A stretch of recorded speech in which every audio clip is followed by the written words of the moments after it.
What's up, guys? It's Chase, and right now, me and Ryan are pretty pissed off. What's going to happen is every week we're going to do a recap video about the Titans and the Cowboys games on that day.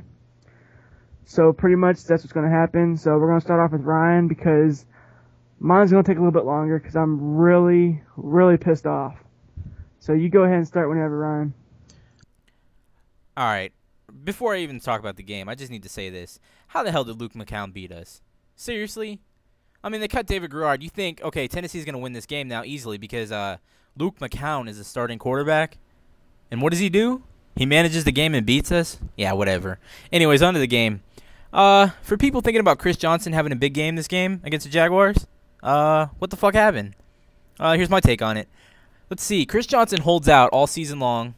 All off season, sorry. And he finally gets his big deal because he cries about it until he gets it. Holds out like a little bitch. I'm sorry, I'm mad, so I'm gonna talk shit. Let's check the stat sheet. Okay. 9 carries, 24 yards, and no touchdowns. Am I looking at Chris Johnson's stats, or am I looking at, let's see, name any third-string running back on your team? That's probably what your third-string running back did in your game this week. Or your second-string running back. You know, it's just, I'm not going to say it's all Chris Johnson's fault. Our interior offensive line is just absolutely horrible. I don't know if people listening to this know who Eugene Amano and Leroy Harris are.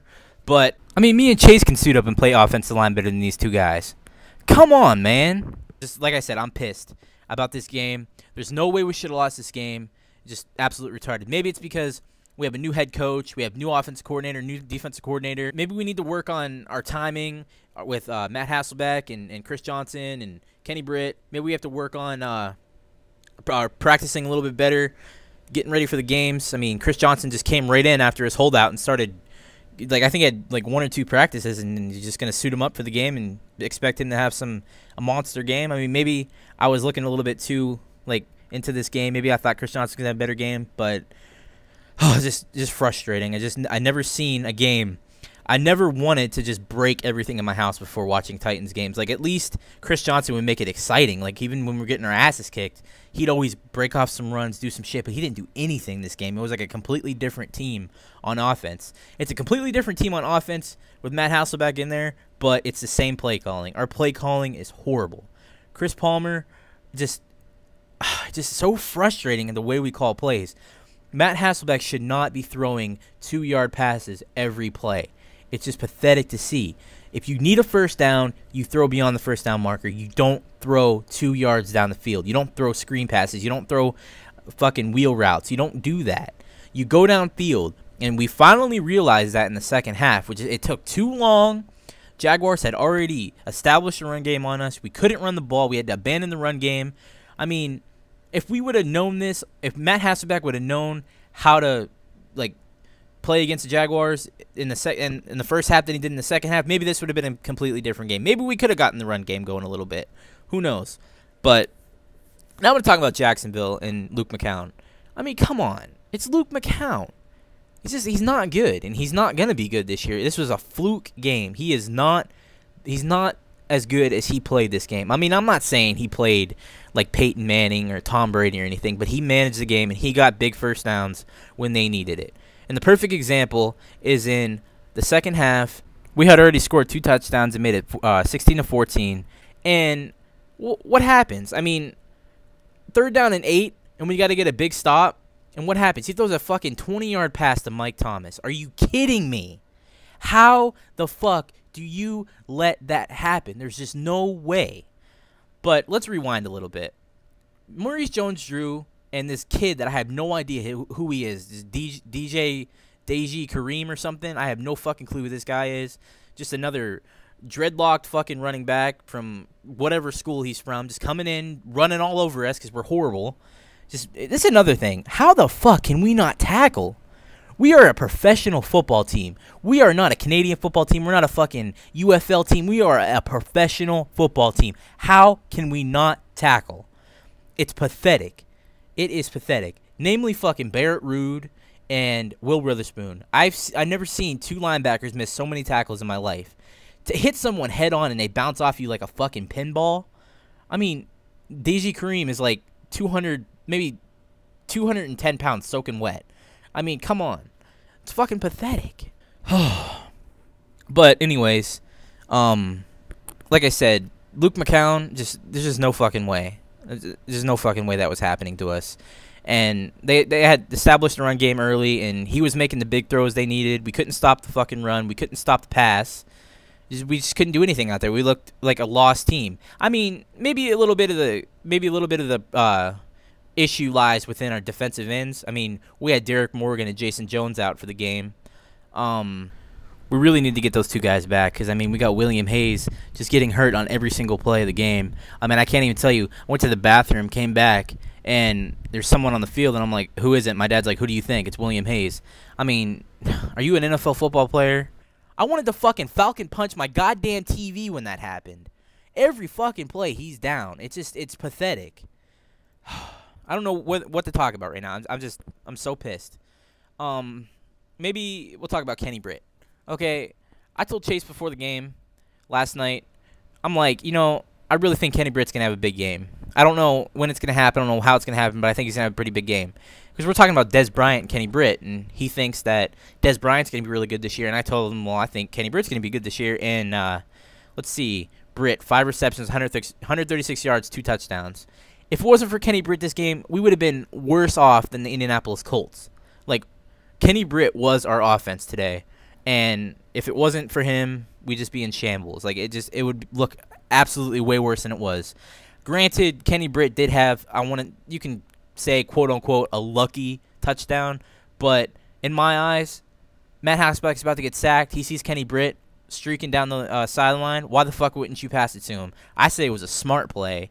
Kenny Britt had the speed, had the fucking wherewithal to run down the sideline, get that touchdown, put us right back in the game, 13-7. I mean, it was like a gift from God. I couldn't ask for anything more. But I mean, we started getting Kenny Britt the ball more. We started getting a little bit of run game going. I'm not going to say it was anything spectacular. I mean, 24 yards with Chris Johnson. I think Jamie Harper had about 3 carries for about 12, 15 yards. I mean, just little things. Little runs were helping us near the end of the game. We ended up getting another touchdown to Kenny Britt.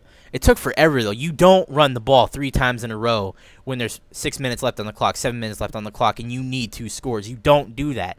Get the ball to Kenny Britt.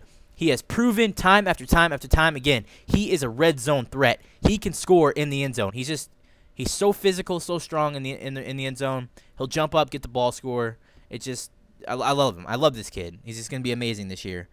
I'm so glad I drafted him in my fantasy. But I need to hurry up a little bit. Kind of getting a little bit long, so I'm just gonna finish with this.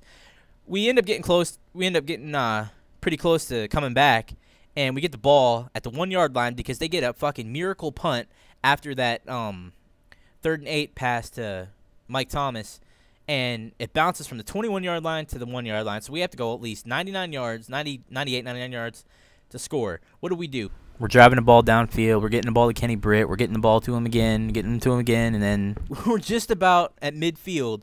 We have like 23 seconds left on the clock. All we need is another 2 sideline catches, quick sideline catches, get out of bounds, get Rob Baronis out there for the field goal. What do? We get about to midfield.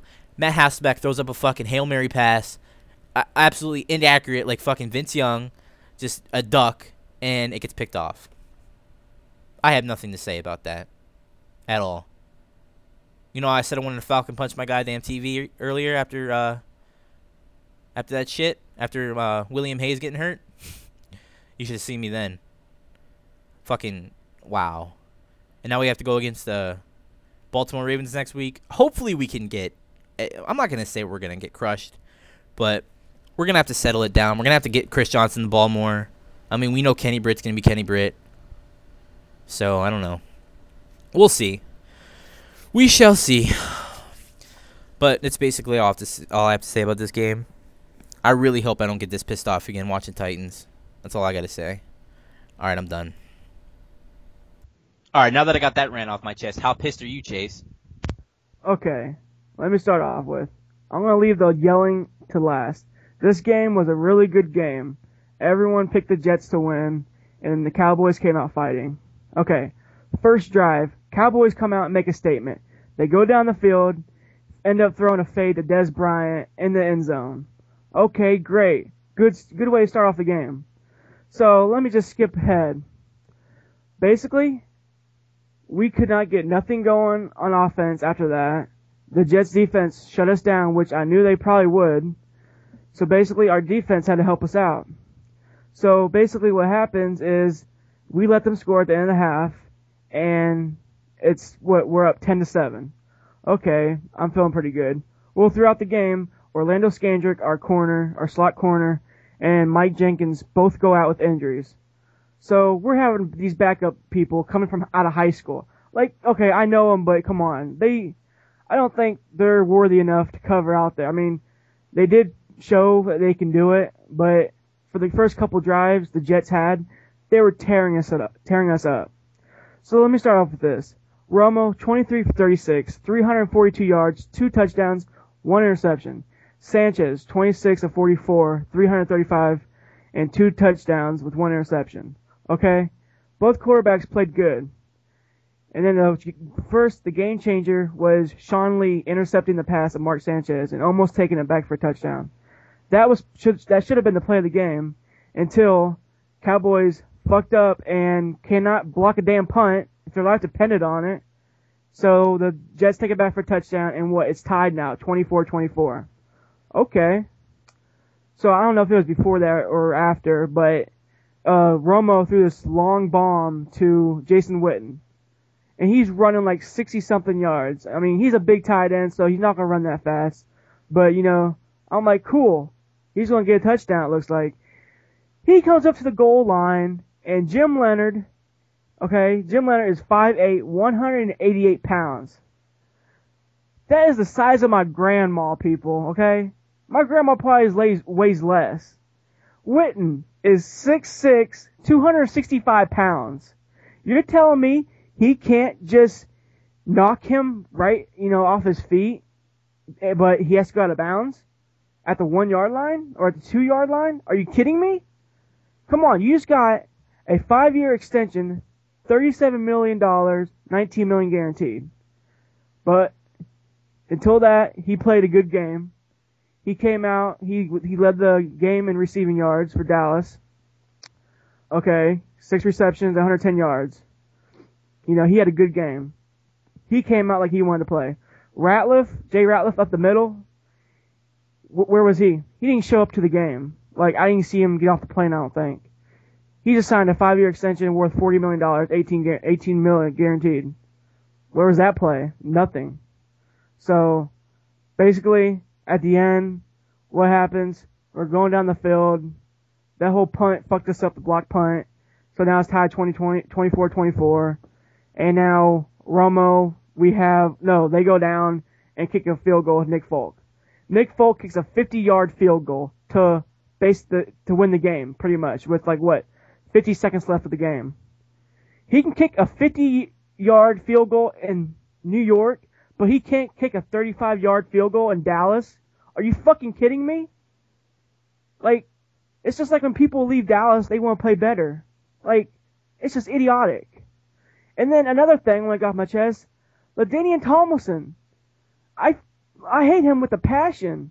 Dallas is, 6 receptions, 73 yards. He led their team in receiving. A running back. A swing pass, a flat pass, every time.